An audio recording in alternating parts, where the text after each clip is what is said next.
Welcome to the Speak and Get What You Want podcast, where you learn to communicate like the world's most successful leaders. Now, here are your hosts, TK Stratton and Chad Kerby. What is it that really stops people from achieving the level of success that they want to in this life? And for me, as I've thought about it and as I've experienced it and as I've spoken with some of the greatest leaders and the most successful entrepreneurs, it really comes down to this very thing that we're going to be talking about with the great Michelle Stratton. Michelle, how are you today? Great. How are you doing? Fantastic. And I love spending time with you, Michelle, because you're not only an inspiring individual, you're a visionary, and you obviously have started and grown many successful companies. And as we talk today, we're going to be talking about how you really embrace the unknown and you put yourself out there in your personal life, in your professional life, and it's allowed you to achieve a whole different level of success. And so I want to start off by saying, Michelle, listen, you've owned and sold restoration companies, construction companies. You've had a clothing company, you've had a plumbing company, you have all these different companies, and obviously you didn't go to school for all those different areas. So what has it been that has allowed you to have the confidence to really jump into the unknown in so many different professions, so many different areas? Well, for me, of course, having TK is a great support. And for me, I usually end up doing the back end of things, which it doesn't matter if you're selling clothing or plumbing or doing restoration. The back end's always the same as far as the banking and insurance and all of that. So that's like my forte. I can sit and do that, and I could do that for any company that, needs to do it. And so for me, that's not really a scary risk. But as far as jumping in and trying all these things, I think I was taught at a really young age to do these things because my parents were both entrepreneurs. I worked for my parents who owned their own pharmacy for 30 years, so I worked for them. TK worked for his father that owned his own business. So I was just raised for whatever you had to do, you do it yourself, right? Like you have to do it. And so for me, betting on myself is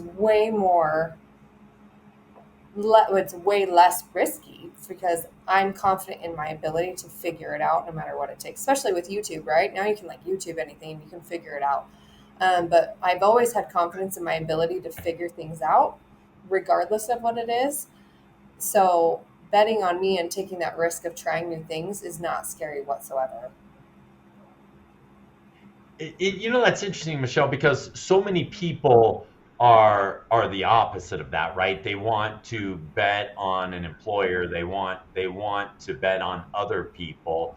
But you said just growing up, your parents taught you to really bet on yourself and have your success be determined by you.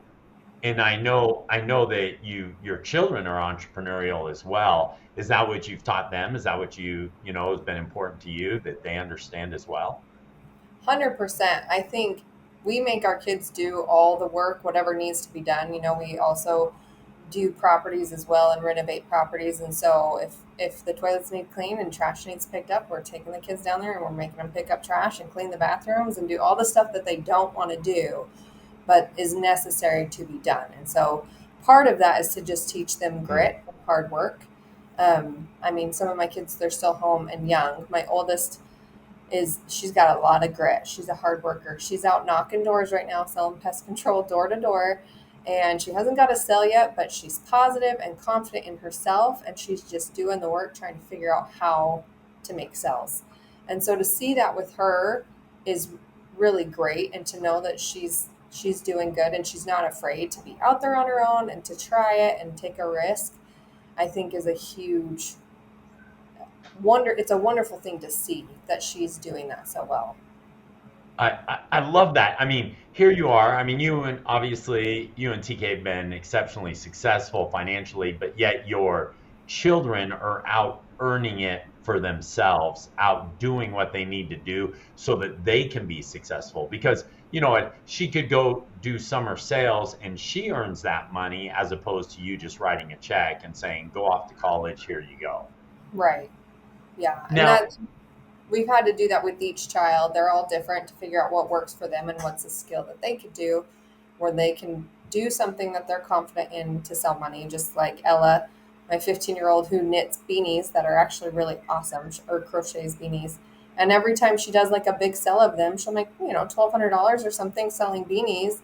And she has great confidence in her skill and ability to be able to do that, which I helps her love make money and learn that she can trust herself to be able to accomplish whatever she needs to.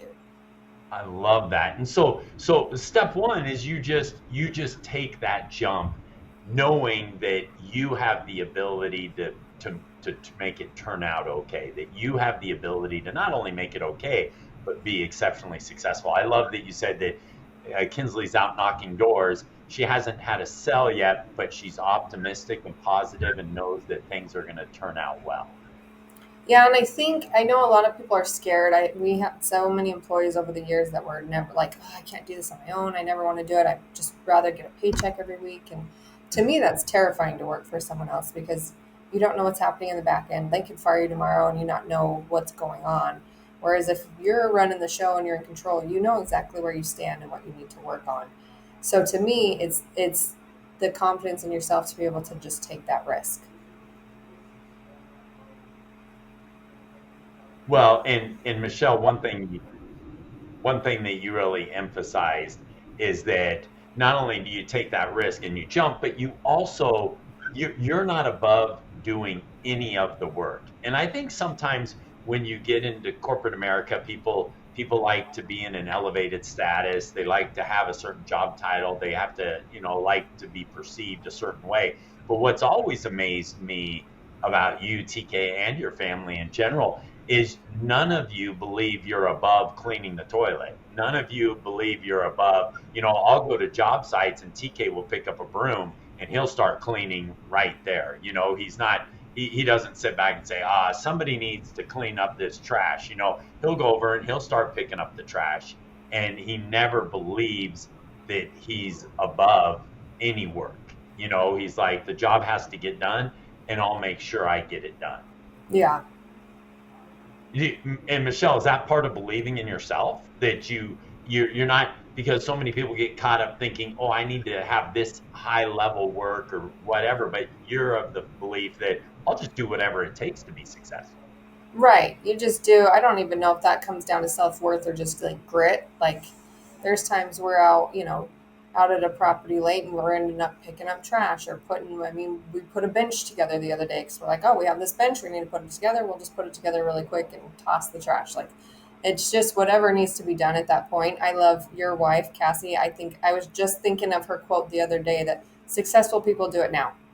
And Right. That's just whenever something happens, I'm always like, okay, successful people do it now. I'll just send it or do whatever I need to do to just get it done so it's done instead of putting things off or justifying reasons not to do it or doing it later. Like it's just the part of that grit and grind, I think, of like, let's just get it done while we're here.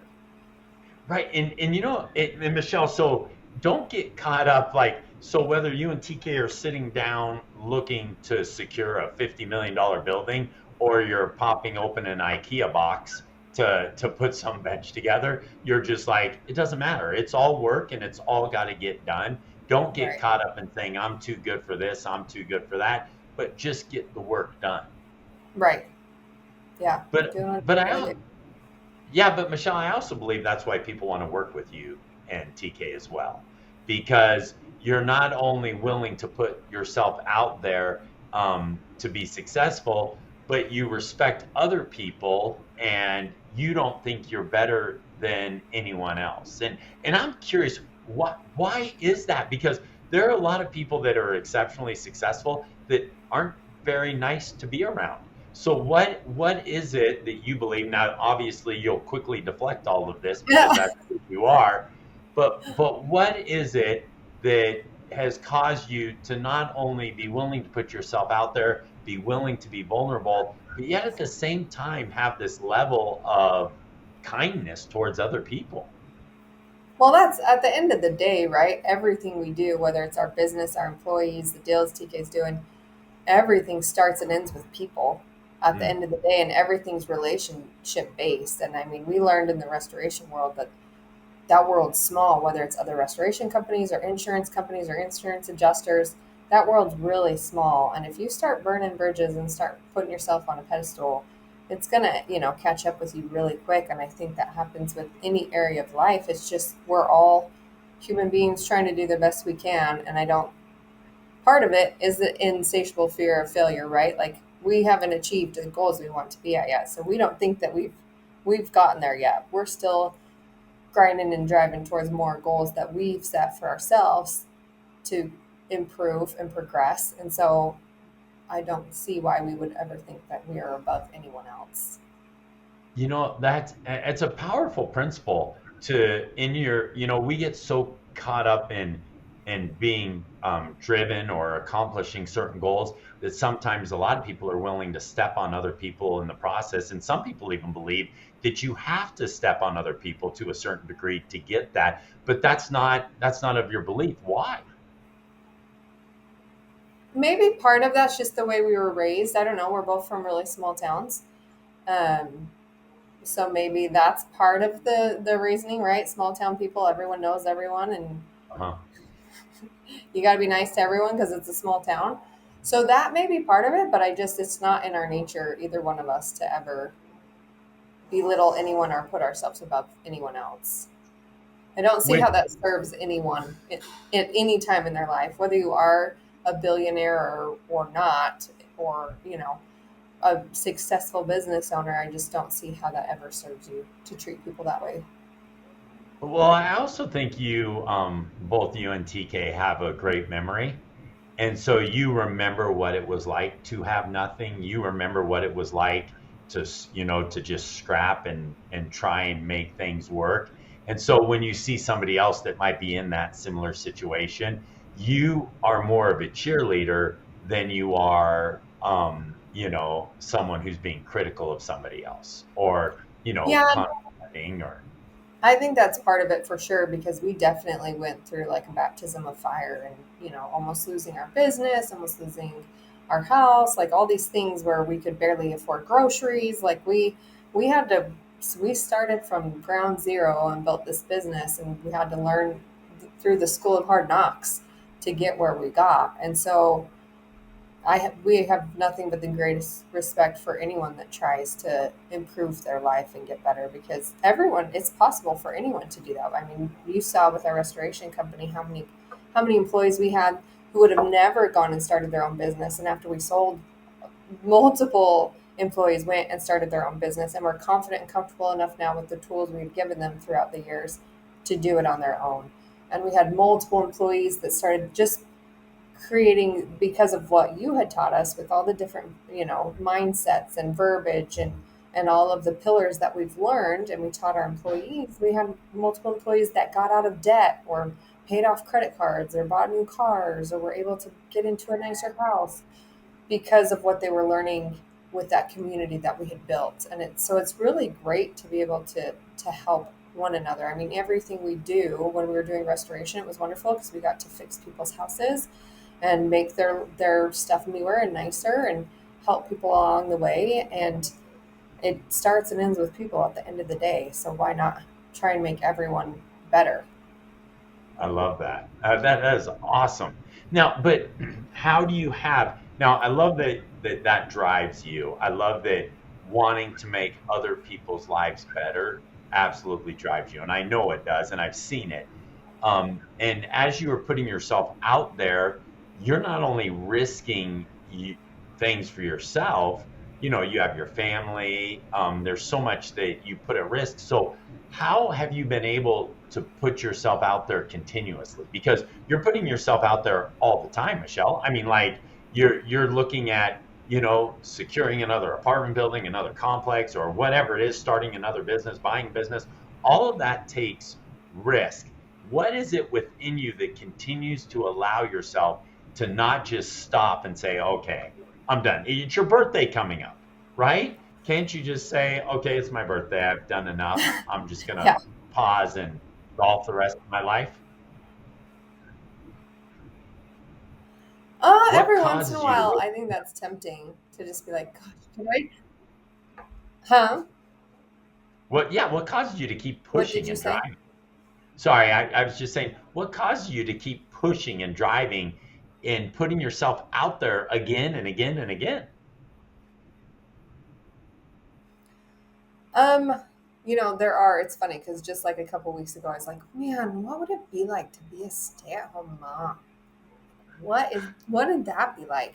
And granted, I work at the office twice a week, and I do work from home most of the time, and I'm really flexible with my schedule with what I do, and I hit soccer games and schedules, and I make all the things, but to Okay, like wait. Let not me have stop. I'm gonna three other stop you. squirrels Oh, running around in my head.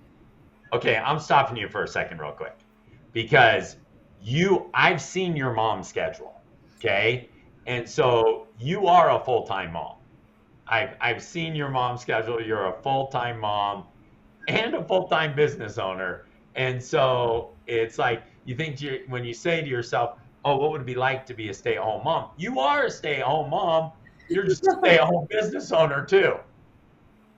Right, but to just have the only be able to focus on my kids and not have like three other squirrels in my head running around trying to figure out, and oh, I gotta order this and I forgot to do this and I gotta send this insurance quote in, and all these things that are constantly going through my mind of all that I need to do for all the other deals. That would be Right. nice. Yeah, yeah, I think so, but I don't know because full confession here, I do have a lot of ADHD myself, right? I have a lot going on and thinking about a lot of things at one time. So I actually went to the doctor a couple of weeks ago and I said, "Look, I think you need to medicate me." He's like, why do I need to medicate you? And I said, listen, I've got so many things going on at one time that I need some help focusing, right? I said I can literally be running two meetings at the same time. I can do this, I can do this, I can do this. I really could probably benefit from some medication to help me focus on one. And he says, well, it sounds like it's working really well for you. I said, well, it is, but I think, and he goes, I don't think I'd take any medication. I think you're wired just the right way for you. And Michelle, I'd say the same thing for you as well, right? Because if you were at the soccer game and you didn't have those additional squirrels in your mind, then, you would probably, it I'd be just won't bored. work, right? You'd be bored. So everybody's wired differently. Everybody's wired differently. But the one thing that I do believe is that everyone could push themselves a little bit harder, a little bit more. And Michelle, that's why I love talking to you because I want you to share with us what, even when you have those moments and you pause and you go, maybe we shouldn't just keep pushing ourselves out there, right? Because you have enough to retire, you can live comfortably, you could just go sit on a beach somewhere, but you're like, no, no, no, we're going to continue. Now I know for a fact that a lot of that motivation comes from blessing the lives of other people. You love doing that, you love building teams, you love seeing families prosper and so forth. But what is it within you that you could tell other people to say, okay, here's something you can do to really put yourself out there a little bit more so that you can push a little bit harder so that you're not falling into that complacency spot. I think what's fascinating, it makes me think of the other day. I There was a girl that would come up that she was newly married and she was pregnant, and she was kind of complaining and exhausted, like, I don't know how I'm going to do this with another kid, and my husband's working and I'm working. And I said, oh honey, it's just going to get worse. Like, it's not getting better. I said, but what's fascinating is you realize that your capacity to handle more and to do more increases, right? So, Right. like, this didn't all happen at once. This has been a long 20-year process of baptism by fire. Of like, part of it was you had to do it or your kids didn't eat. So it was like, okay, we're going to work till 11 o'clock at night because I got to get this stuff done. And then that programmed me a certain way of just the grind to work harder to accomplish the goals that we've set. And to me, it's fascinating to see, even though I get so overwhelmed sometimes with all the lists and the 5 email accounts that I have and all the people that need things, I kind of thrive off that chaos, right? I think Mm. Dan Pink calls it chaotic. It's like organized chaos. I have a lot of organized chaos because I'm very orderly, but there's just a lot Right. going on. But I kind of thrive in that because I'm like, do you know how much I got done today? Like, look at all that I was able to do. Like, you go through and look at like what I was able to check off in like a 5 hour period of just sitting down and working. And it's like, man, I could do more. What else could we do? Like, what else can we do while we're here? And I think that's really important with children too, which I know it was a learning curve for me, and I'm sure you saw this with kids, is how smart kids are, right? We think they're just babies and they're not like paying attention and they're not smart. But from a young age, these kids are so smart. They're able to read people, body language, emotions, tonality. Like they are able to pick up on all that stuff. And I just don't think we challenge our kids enough or push them hard enough.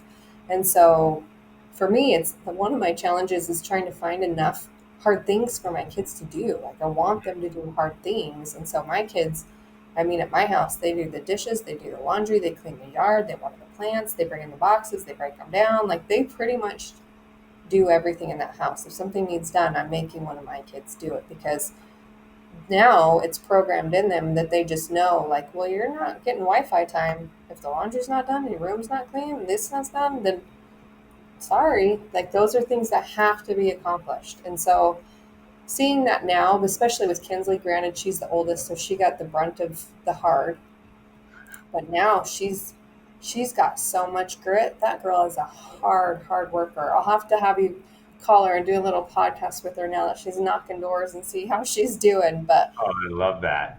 she's a hard worker.